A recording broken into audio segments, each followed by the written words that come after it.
There is a particular kind of legend that only motorsport can create. Not the kind built in press conferences or carefully curated social media posts, but the kind hammered into existence lap after lap, year after year, through an almost inhuman refusal to yield. Dale Earnhardt was that kind of legend. He was the son of a textile mill worker from Kannapolis, North Carolina, a man who dropped out of ninth grade to race cars, who went bankrupt twice before his 30th birthday, who was divorced, estranged, and nearly broken before he ever reached the peak of his powers. And then he won 7 NASCAR Cup Series championships, matched only by Richard Petty in the entire history of the sport, and became the most feared and beloved figure in American motorsport. But the story most people know, the championships, the black number 3, the Intimidator, only scratches the surface. Beneath the legend lies a collection of stories so astonishing, so haunting, and so deeply human that they reframe everything you thought you understood about Dale Earnhardt. What follows are the things you almost certainly did not know. Long before Dale Earnhardt was signing multi-million-dollar sponsorship deals and building a racing organization that fielded multiple Cup Series cars, he was standing in a courtroom watching his financial world collapse. In 1971, Earnhardt filed for bankruptcy. He was barely in his 20s, already separated from his second wife, supporting children he could barely see, and running cars that fell apart before they finished races. He owed money he could not repay. He had no full-time sponsor, no steady crew, and no guarantee that tomorrow would be any different from yesterday.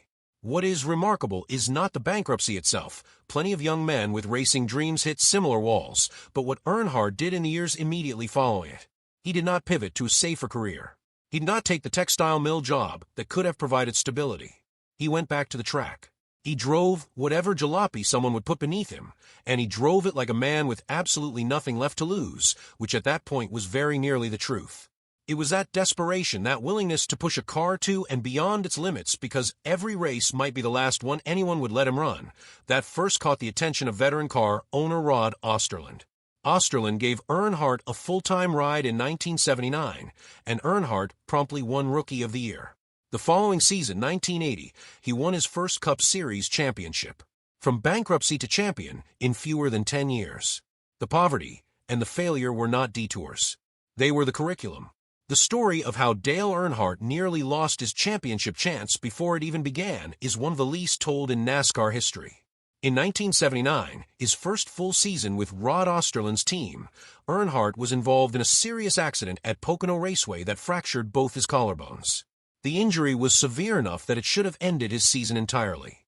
In an era when sports medicine meant roughly, tape it up and see how it goes, Earnhardt climbed back into a race car weeks before any physician would have recommended it. He drove with fractures that had not properly healed, enduring pain that would have grounded most competitors. The details of just how much pain he raced through during that 1979 season were not widely reported at the time. The culture of the sport demanded that drivers present an image of invulnerability, and Earnhardt was nothing if not a devoted practitioner of that culture. What the record does show is that he won the Rookie of the Year award that season, setting the stage for the 1980 championship that would be the first of 7. Had he sat out those races to recover properly, had his results suffered enough to cost him the Osterland ride, the entire trajectory of NASCAR history changes. The championships that defined the sport's modern era, the rivalries with Jeff Gordon, the rise of Dale Earnhardt Incorporated, all of it traces back to a man who refused to let broken bones stop him. When Dale Earnhardt tied Richard Petty's record of 7 Cup Series championships in 1994, winning his 7th title at the end of one of the most competitive seasons the sport had seen, the moment was historic and yet also quietly tense. Petty, the king himself, was not exactly enthusiastic about watching his record being equaled. The relationship between the two men was respectful but cool, carrying the weight of era against era, generation against generation. Earnhardt had made no secret of his admiration for Petty's records and his desire to break them, which is not necessarily the kind of thing that warms a man's heart toward a rival. What is less known is that Earnhardt, despite equaling the record, never publicly stated his intention to stop at 7. Throughout the late 1990s, he continued racing with full intensity, genuinely believing and telling friends and journalists that he would win an 8th championship before he was done. He came agonizingly close on multiple occasions. In 1995, 1996, and again in 2000, he mounted serious title challenges that fell short by margins that still cause fans to wince when they examine the final standings. The eighth championship he sought so openly became one of racing's most famous uncompleted journeys, a ghost that trailed the black number 3 all the way to Daytona in February 2001. Of all the paradoxes in Dale Earnhardt's career, none is more startling than his relationship with the Daytona 500. The race is the most prestigious event on the NASCAR calendar, the one every driver points to as the crown jewel of the sport. Earnhardt won at Daytona many times, in other races on other weekends, but the 500 itself seemed determined to break him. He started the race 22 times before finally winning it in 1998. 22 starts. Along the way, the race seemed to invent new methods specifically to deny him. He ran out of fuel in 1986 with 3 laps remaining while leading. In 1990, he was leading with less than a lap to go and cut a tire on a piece of debris, watching Dierike Cope steal the victory. He hit seagulls. He was involved in accidents that defied statistical explanation. He had equipment failures at the cruelest possible moments. By the early 1990s, the Daytona 500 curse had become a national sports story, one of those narratives larger than statistics, rooted in the human love of watching greatness humbled by fate. When he finally won the 1998 race, the response from the entire NASCAR community was unlike anything seen before or since. Every crew member from every team lined pit road to shake his hand. Grown men who had spent years hoping he would lose on that particular Sunday were weeping. It was as though the sport itself needed him to win that race in order to feel complete. He crossed the start-finish line, doing donuts, and even the most hardened cynics struggled to keep their composure. The rivalry between Dale Earnhardt and Jeff Gordon in 1990s was not simply a sporting competition. It was a generational collision that divided NASCAR's fan base in ways that echoed far beyond the racetrack. Gordon arrived on the Cup scene as the polished, California-born, marketable face of NASCAR's corporate expansion, everything that Earnhardt, the rough-edged son of the Carolina working class, had never been and never tried to be. The contrast was too perfect. NASCAR's old guard, the fans who had followed Earnhardt since the dirt track days, saw in Gordon a symbol of everything they feared was changing about the sport. They embraced Earnhardt with a loyalty that bordered on ferocity. What is less well known is the complexity of the two men's actual relationship. Earnhardt had immense respect for Gordon's driving ability, even as he played the villain role their rivalry demanded with obvious relish. He was known to tell people in private that Gordon was the most talented driver he had competed against.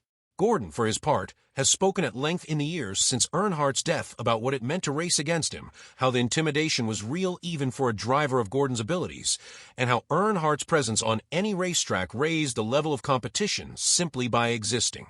The 4 Gordon championships in the 1990s, 1995, 1997, 1998, and 2001 came at the direct expense of Earnhardt's quest for an 8th title. That those two careers overlapped precisely as they did was one of motorsport's great dramatic arrangements. To understand the full weight of what Dale Earnhardt's death represented, you have to understand the safety culture of NASCAR in the late 1990s and early 2001. It was a culture that treated injury and death as occupational hazards to be managed with toughness rather than technology. Drivers routinely raced with cracked ribs, dislocated shoulders, and injuries that would have ended careers in any other sport. The attitude was explicit and stated openly. If you could not handle the danger, find a different job. Earnhardt was not a passive participant in this culture. He was one of its most vocal champions. He was famously dismissive of safety innovations, particularly those he perceived as interfering with the physical and psychological demands of driving at the limit. He drove with a loose shoulder harness, a choice that racing experts have noted since his death contributed to the severity of his injuries in the final crash. He raced without a Hans device, the head and neck support system, despite the fact that 3 drivers had died from basilar skull fractures in the 9 months before the 2001 Daytona 500. When the Hans device was demonstrated to NASCAR drivers in January 2001, Earnhardt was the only driver who did not attend the presentation. He called the device, publicly and dismissively, a noose.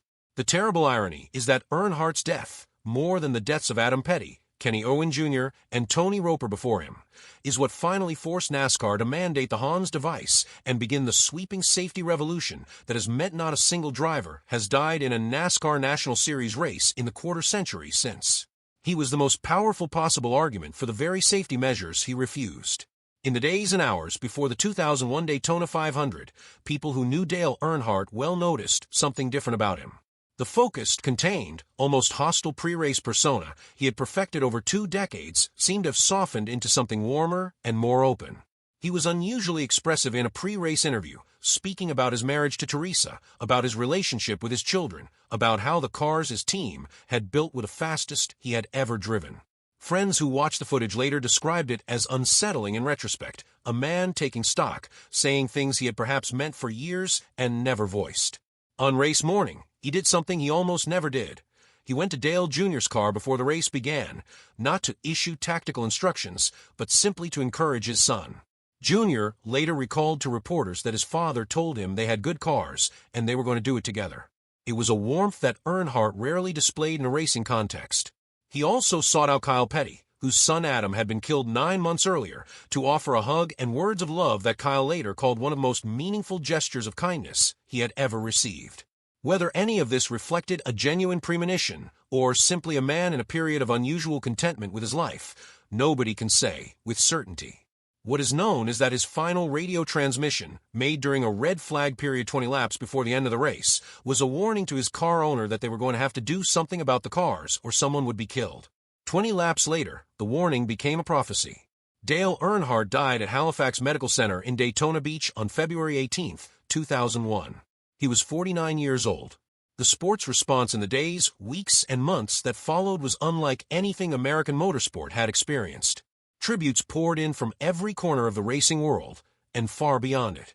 The black number 3 disappeared from active competition, a retirement of a number so spontaneous and so total that it required no formal ceremony.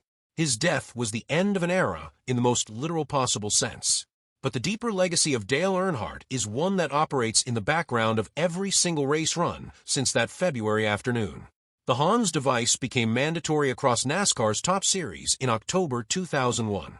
Safer barriers, steel and foam energy reduction barriers, began appearing at tracks starting in 2002, developed by researchers whose work had been waiting for the political will to implement it. The car of tomorrow debuted in 2007 with a completely redesigned safety cell, a stronger roll cage, and a driver's seat moved toward the center of the car to reduce the vulnerability exposed by the side impacts that had claimed drivers throughout the sport's history. Closed-face helmets became mandatory. Multi-point harness systems replaced the equipment that had failed to protect drivers in side and frontal impacts. In-car data recorders were installed to allow investigators to understand crash forces in ways that had been impossible before. Every single one of those changes traces a direct line back to February 18, 2001. More than the 7